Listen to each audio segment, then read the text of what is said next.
The Speaker of the U.S. House of Representatives, Nancy Pelosi, is making a highly controversial visit to Taiwan.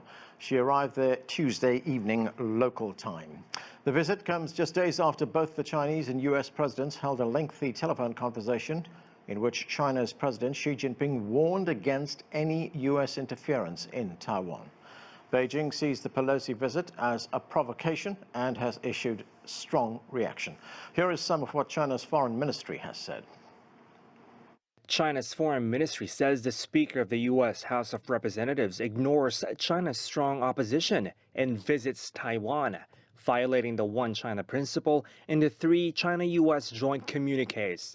The ministry says this has seriously damaged the political foundation of China-U.S. relations, infringed China's national sovereignty and territorial integrity, and undermined peace and stability in the Taiwan Strait. It sends a wrong signal to separatist forces who seek Taiwan independence. China firmly opposes this and condemns this action and has issued a strong protest to the U.S. side. The foreign ministry says there is only one China and Taiwan is an inalienable part of China. It says the government of the People's Republic of China is the only legitimate government of China. And this was made clear in Resolution 2758 at the General Assembly of the United Nations in 1971. Since the founding of the People's Republic of China, 181 countries have established diplomatic relations with China based on the One China principle.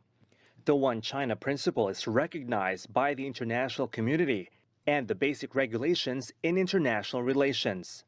The foreign ministry says that in the joint communique on the establishment of diplomatic relations in 1979, signed by China and the U.S. promised that the United States recognizes that the People's Republic of China is the only legitimate government of China. In this context, the American people will maintain cultural, commercial, and other unofficial exchanges with Taiwan. As a part of the U.S. government, the U.S. House of Representatives should abide by the One China principle and not conduct any official exchanges with Taiwan.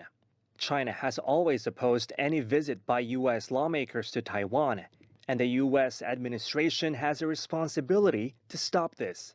The ministry says that as the Speaker of the U.S. House of Representatives, Pelosi's visit violates U.S. promises and is a political provocation that effectively upgrades relations between the U.S. and Taiwan. China will never accept this. There is lots to discuss, so let's get to it. Joining the discussion is Josef Gregory Mahoney. He is Professor of Politics and International Relations at East China Normal University in Shanghai. With us here from New York is Brian Becker. He is the Executive Director of the Answer Coalition and host of the Socialist Program podcast. Also joining the discussion from Tel Aviv is Gong. He is Professor of Economics at the University of International Business and Economics in Beijing.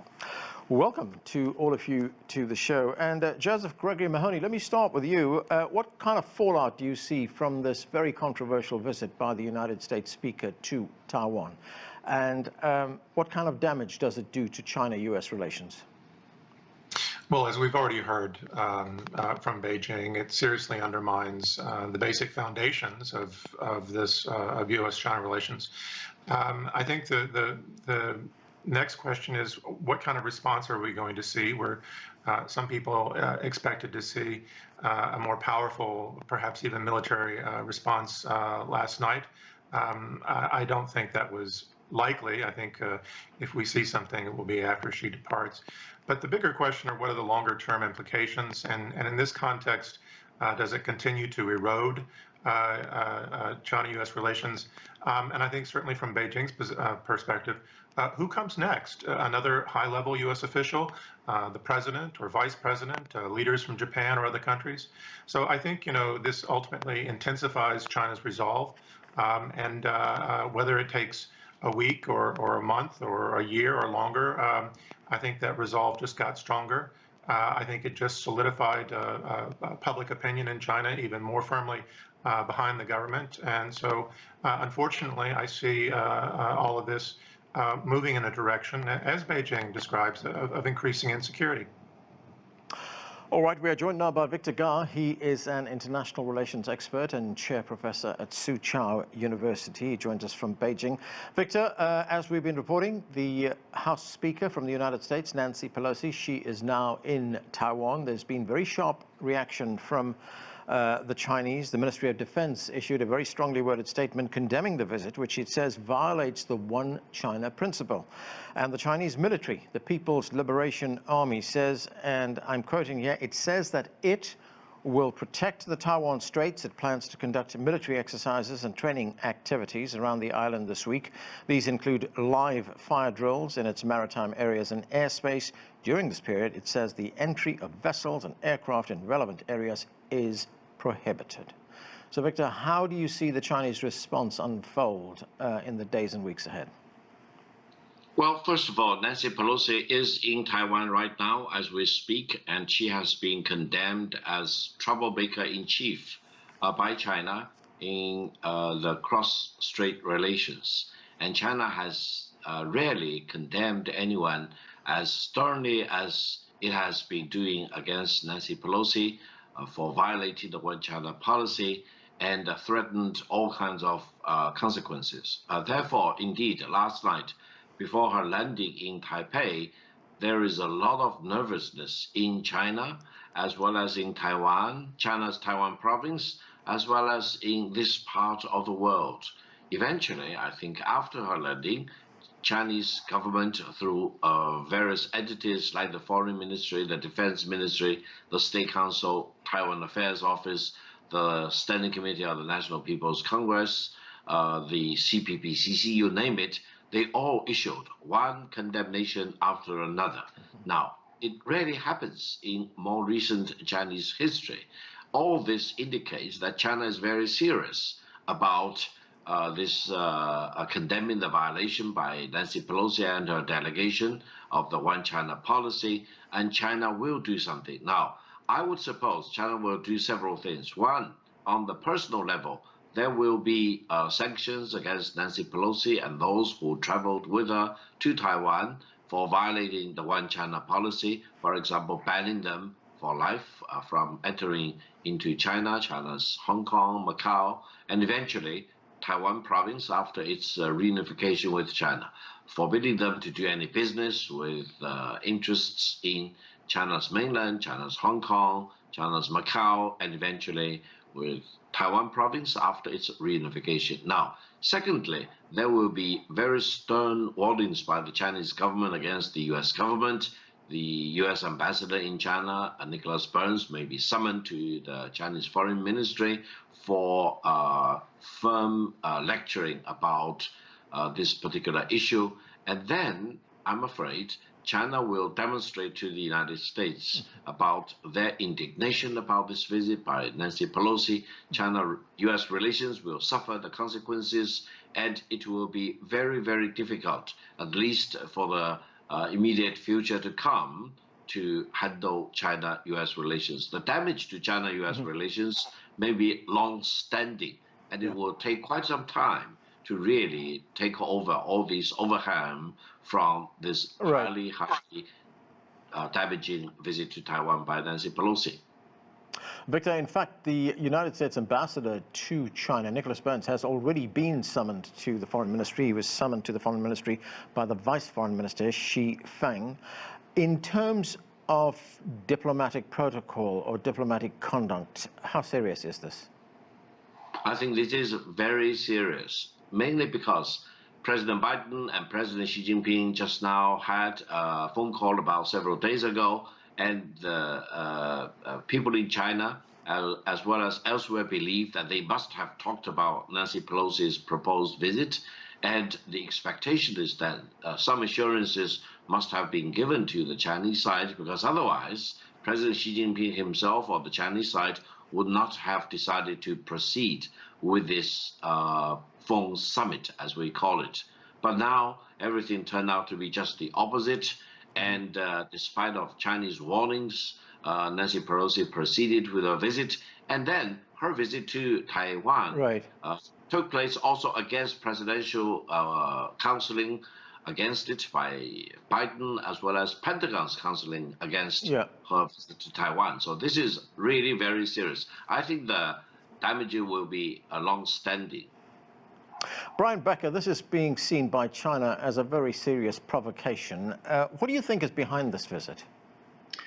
Well, it's important to actually read what Nancy Pelosi said about why she went to Taiwan. There's an op-ed, an opinion piece that she wrote, or her aides wrote, but it's under her signature, that's in the Washington Post just in the last few hours. In it, she cites the 1979 Taiwan Relations Act, and that was the act that was signed following the second Shanghai Community, or the second reaffirmation of the Shanghai Communique in 1979 when Deng Xiaoping met with Jimmy Carter. She said, in the 1979 Taiwan Relations Act, the U.S. vows for the defense of Taiwan, vows for the defense of Taiwan. And then as you read on in the op-ed, she contextualizes her trip to Taiwan with her recent visit to Kiev and her meeting with Zelensky at the moment that Ukraine and Russia are at war. So Nancy Pelosi has gratuitously carried out what the Chinese are calling a strategic level provocation in violation of the One China policy, in violation of the Shanghai Communique. And the reason that she's doing it, and I think it's with actually the blessing of the Biden administration and the Pentagon, I don't really think Nancy Pelosi has the ability to go completely on her own here. What she's doing basically is escalating the conflict between the United States and China and putting it in the context of an actual real war that's taking place in the territory of Ukraine. And I think this is preparation for the next step in the major power conflict strategy that the U.S. adopted as a Pentagon quadrennial report in 2018, and which has emerged now as the consensus position of the U.S. This is, in fact, playing with fire. The American people don't want this. The last thing we need in the United States is another war, Iraq, Afghanistan, Libya, before that Vietnam and Korea. I mean, this has to stop. The American people have real problems, and the last thing they need is an unnecessary confrontation with China, and that's what Nancy Pelosi is stoking. Right, and Brian, when you say she is escalating the conflict, to what end? I mean, do you see a possible military confrontation as inevitable?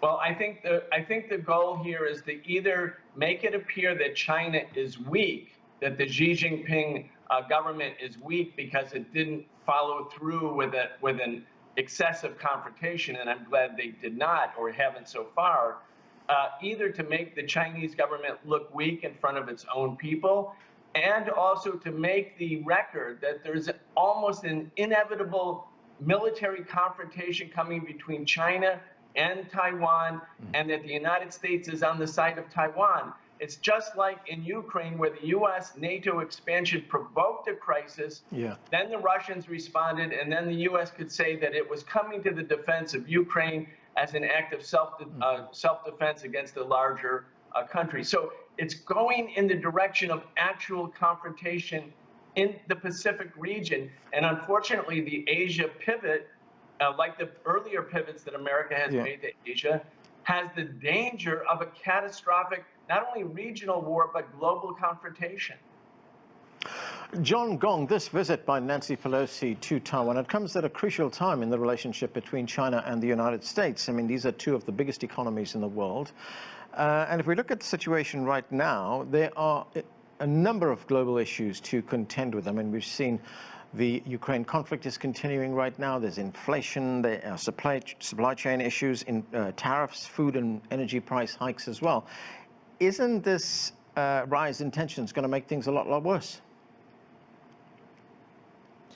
Well, it's make all these things, go to the drain, I would say. Let me first say that I'm not quite convinced that the Pentagon, Biden administration were all into this sort of doing a deliberate provocation towards Beijing.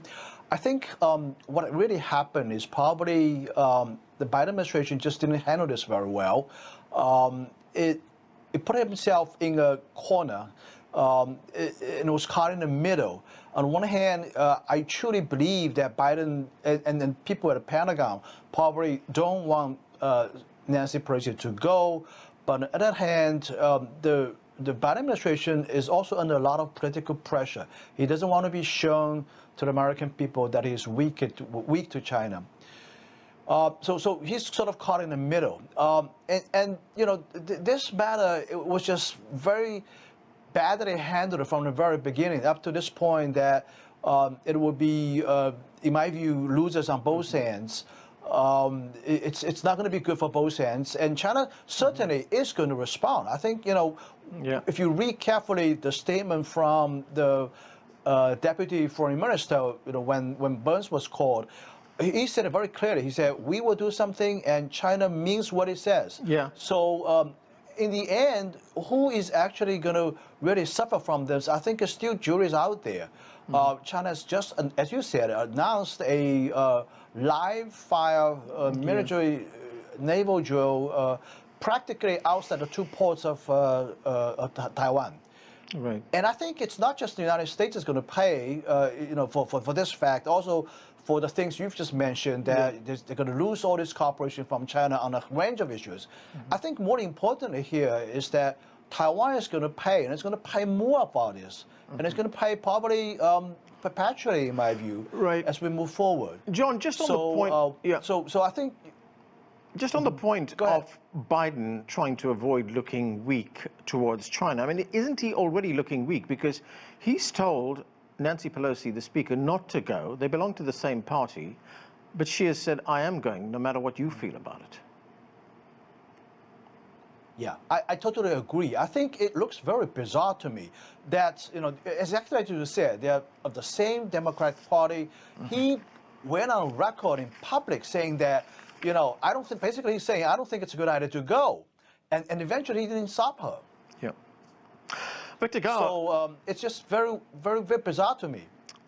All right. Victor Gao, there's been more response from the Chinese Foreign Ministry. The State Councillor and Foreign Minister Wang Yi, he stressed, and I'm quoting him here, he says, the one China principle is the consensus of the international community, the political foundation of China's exchanges with other countries, the center of China's core interests, and the red and bottom line that cannot be crossed.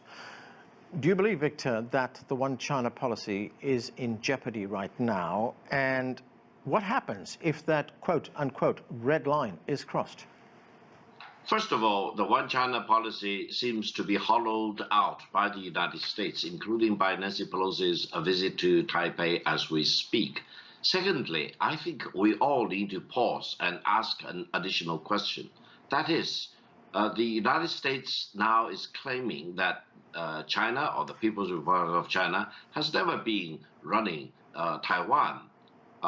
Seemingly, it had a point. However, we need to ask, what caused this?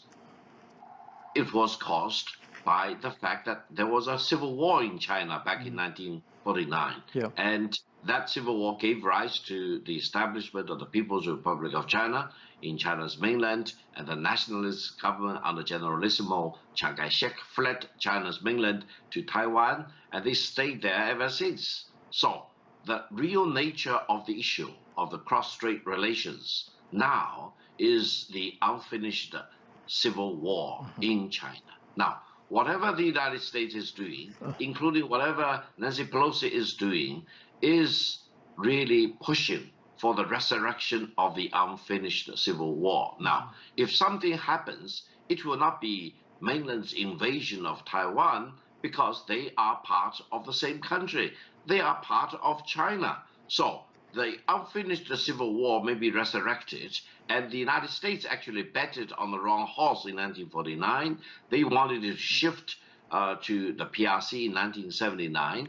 And if the United States really want to play with fire and trigger the resurrection of the unfinished civil war again, then they need to make a fundamental choice, whether they really bet with Taiwan in the unfinished civil war, or they do something more reasonable, more rational for the benefit of the American people. I think this choice is daunting for America right now. They cannot take it and have it at the same time. They cannot have the cake and eat it at the same time. They cannot create the impression that on two sides of the Taiwan Strait, there is one country on the left side of the strait, and there is another country on the other side of the strait. This is the daunting challenge we are faced with for the United States, for the rest of the world. Okay. Joseph Gregory Mahoney, I want to get back to something that Brian Becker was talking about a moment ago, and that is the action by Nancy Pelosi is, as he put it, a strategic provocation. And I'm going to go beyond that. If we look and we go back to the Obama administration, when he talked about the pivot to Asia, since then we've seen the creation of AUKUS, which is this security alliance which groups the United Kingdom, the United States and Australia. Then we've had the Quad formation as well. How do you see it? Well, I agree with Victor, and certainly the position in Beijing that Biden has, on his own accord, hollowed out the one China policy. And in this context, Nancy Pelosi's visit, whether or not it's coordinated by the White House, is certainly part of a general trend. We've seen the hollowing out of the principle of strategic ambiguity, his characterization of China as a strategic rival, his pressing Naidoo to consider China an adversary. You mentioned his bloc building in Asia with AUKUS, including proliferating nuclear submarines to Australia. He's repeatedly meddled in China's affairs in Xinjiang, Tibet, Hong Kong, and of course Taiwan. He's admitted that U.S. troops are in Taipei. He's tried to draw China's immediate neighbors into, as you noted, the Indo-Pacific Quad, the so-called Indo-Pacific Quad.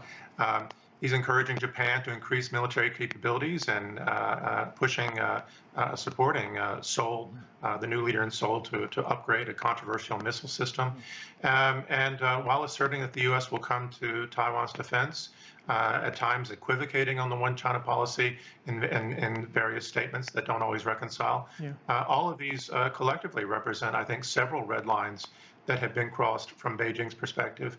And I think there is a genuine concern that the very foundation of the China-U.S. relationship is now at risk. And I think, to go back to an earlier point, there's always been sort of this, since Biden took office, there's been this very schizophrenic and philosophy, when I say schizoid approach. On the one hand, you're going to treat China as an adversary. You're going to bring all of these weapons and dangers to China's door, but at the same time, you want to act serious about talking with China about cooperating on climate change, an existential issue facing all of this. You want to ask China, as Biden did in the phone call a few days ago, to help control the price of oil. Another issue that's a very desperate issue for a lot of Americans, and certainly a key sensitivity for Biden's own popularity with inflation. So, I don't know how we reconcile all of this, but it's really quite illogical. Brian Becker, if we look at the United States right now, it's facing enormous domestic challenges, things like inflation, a slowing economy as well. There's a whole host of other issues that we can talk about, gun violence, police brutality, etc. Yet there are voices within the United States, among the political class and especially the media, that's going gung-ho for this confrontation. How does one explain this? Right, it's kind of the politics of mass distraction.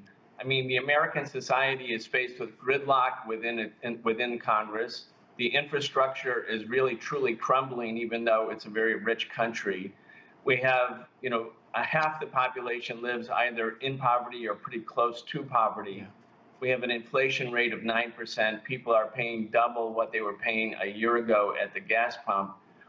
There's political and cultural sort of social strife that's growing. Abortion rights have been eliminated by 6 individuals on the Supreme Court. With all of these social and political and economic problems, isn't it a long tried and true trick by politicians, especially from the ruling party, to distract people's attention? What better way than to create an international crisis, maybe even a war crisis?